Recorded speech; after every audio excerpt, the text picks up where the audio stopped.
What's up everybody, it's Drew Wilkins with Swine and Bovine Barbecue, and in this video we're making some picanha. Let's get going. What we have here is a beautiful prime picanha, sometimes labeled a sirloin cap, but this is one of my favorite ways to eat a steak. Now this is a whole roast right now, and you can cook this whole if you want. I prefer to cut it into steaks. Now this cut was popularized by Guga Foods. His sous vide everything channel was amazing for me when I lived in Chicago and didn't have steady access to a grill. Learned a lot of sous vide that way, but they certainly cooked a lot of picanha. So we're gonna cook it as steaks today. So the first thing we wanna do is cut this into steaks. Commonly when you hear about cutting meat, it's always cut it against the grain, but you can see the grain fibers throughout this meat. If you look closely, you can see them going this way as I'm running with my knife. So typically, if we were cutting this meat to eat right away, we'd cut it against the grain.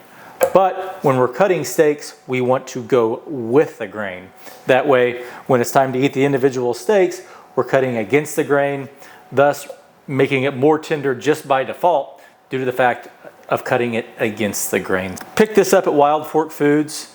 I know Costco will sell these as sirloin caps. They won't sell them as picanha, but every picanha I've ever cooked actually has come from Wild Fork Foods. They do a fantastic job. Not a sponsored video. I'm not obligated to tell you that. I just really like it.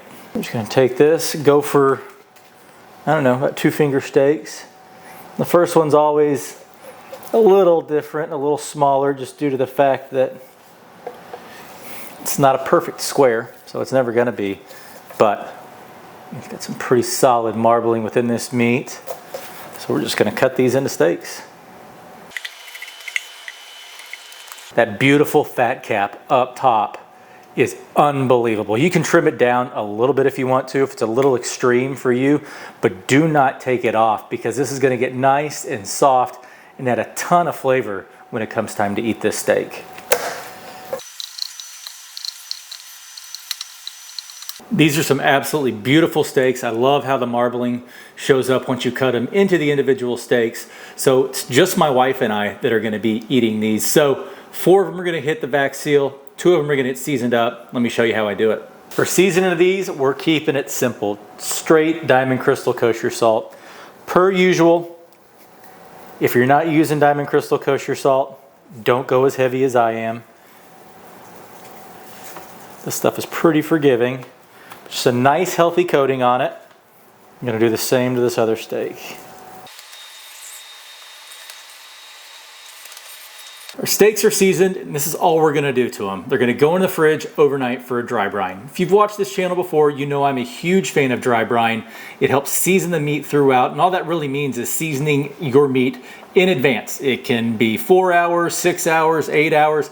I like to go about 24 hours with pieces of meat like steak or chicken, and it really allows the salt to diffuse into the meat, that the salt will diffuse throughout the meat. It will be seasoned throughout, which creates an incredibly tasty bite.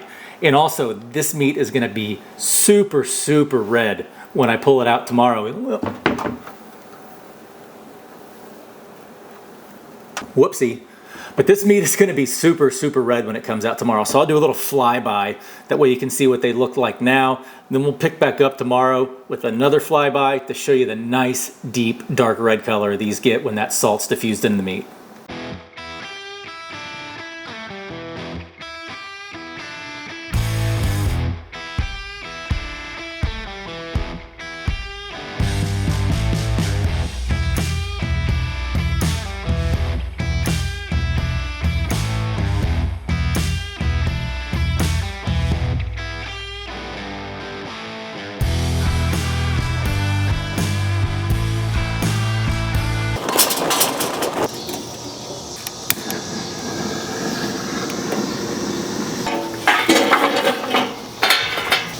Our grill is hot and it is time to cook these steaks. They're still looking absolutely delicious. They've been out for probably 45 minutes, just letting them come up to temp a little bit prior to putting them on the grill. But now these are going on.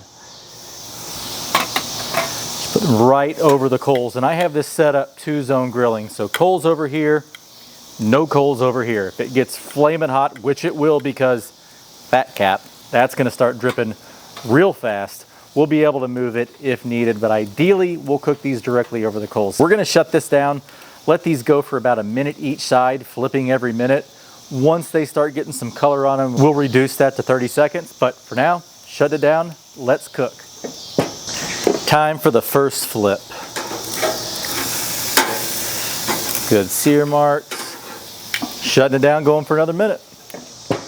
Time to flip again. I'm gonna try and get some hash marks on these.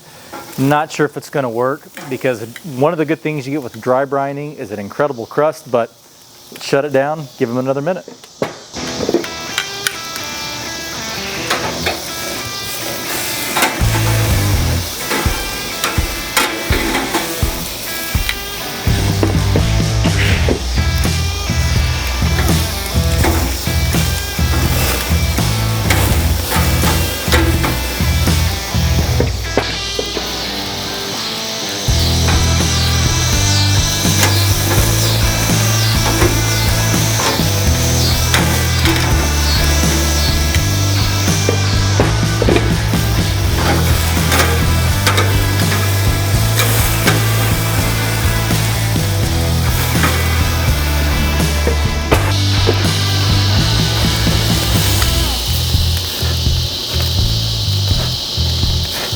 Gonna sear this fat cap off a little bit, and these are done.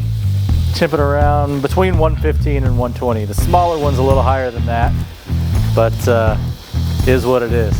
It's done.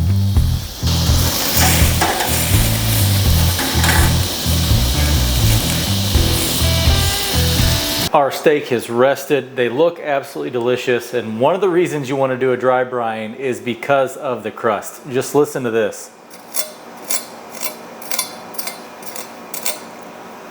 That sounds incredible, and I can't wait to eat it. But also I want to highlight why we cut these steaks with the grain. As you can see, the grain flows like this through the steak. That's going to allow us to cut it against the grain when we want to eat it and lead to a nice tender bite. All right, we're going to start with the big boy, aka mine. Let's see how we did. Oh yeah, just like I like it. I like between rare plus and medium rare. Cook it to how you like it. This was temping around 132 maximum, which I've got no problem with. That's a good looking steak. Let's cut it up into slices.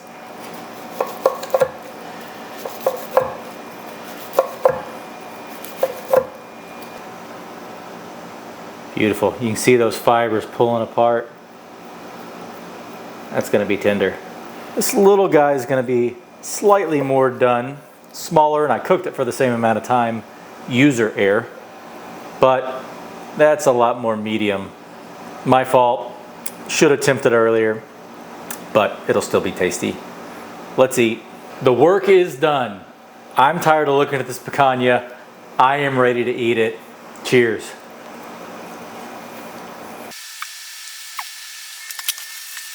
That's absolutely phenomenal. If you have not tried dry brining a steak before, you have to give it a shot. It gave us that great crust that you heard in the beginning when I rubbed the knife over the steak. It is almost impossible to get that without dry brining. It helps dry out that surface.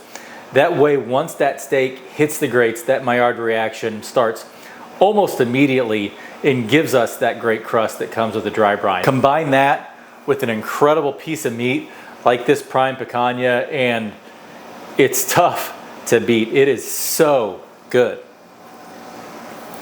I don't know what to say other than it's incredible. I'd put this up against any steak you'll ever get at a steakhouse. I'd put it up against any steak that I've ever cooked before. It is so good. Cutting it against the grain like this makes it incredibly tender. You saw how it almost fanned out when I was pulling on it prior to this clip of me eating it. It is well worth your time and effort to get a picanha, cut it up, make it into steaks, dry brine it. You can go up to 48 hours on the dry brine too. I've done that before. Maybe get a little bit better crust. There's almost a point of diminishing returns as it relates to dry brining. But again, I've done 48 hours with fantastic results. So if you put this in the fridge and can't get around to it for a couple of days for whatever reason, don't worry about it. It'll still come out great. Gotta get another bite of this. If you like black pepper, don't be scared to cut it all up, fan it out, and grind some black pepper over the top of it. That's a great way to get pepper on your steak without worrying about having to potentially burn it over an open fire. Same with some garlic powder. Maybe drizzle a little over it. Do that at your own risk. I've never done it. I've done the black pepper and it turns out great, but haven't done the garlic.